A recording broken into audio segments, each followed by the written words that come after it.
Hi guys! Welcome to my mini vlog again. Magluluto pala ako ng udong ngayon. So, ito na. Bumili na nga ako sa tindahan ng aking gagamitin para sa pagluluto ko ng udong. Ito, nakabili na nga ako. Mauwi na nga ako para gayakin ang mga gagamitin ko sa pagluluto ko. So, ito na. Naghahanda na po ako.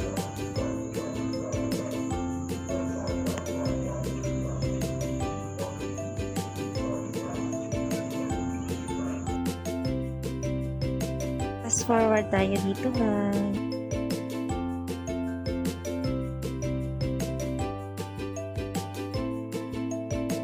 Patapos na nga ako sa paghanda ko ng mga sangkap na pala yung mga gagamitin ko sa pagluluto ko ng udong.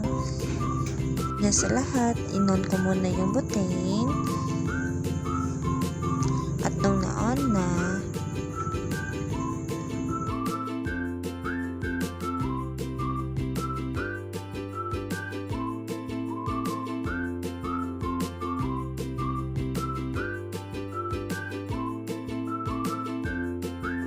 hintayin muna natin na uminit na yung kawali.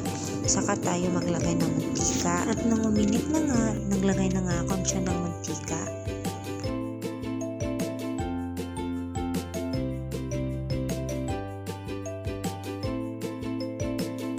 Sinunod ko na rin yung sibuyas.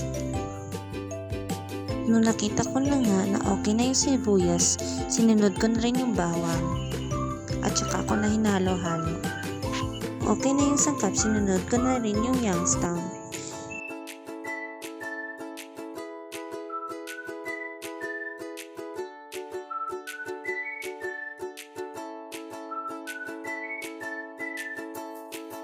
Lagyan ko na rin ito ng magic sarap at asin at saka nilagyan ng tubig at hintayin kumulo. Dagdag din pala ako ng konting toyo dito.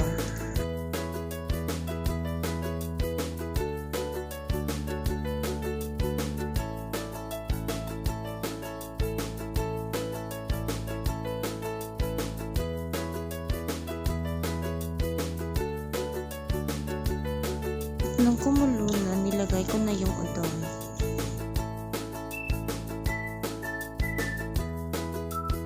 Hayaan lamang natin na kumulo ito. At pag na-check mo na ito, na malambot na,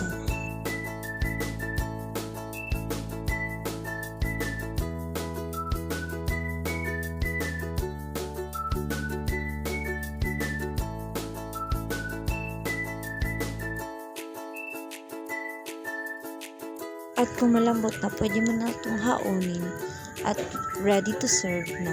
So, yun lamang guys. Bye-bye. Good night.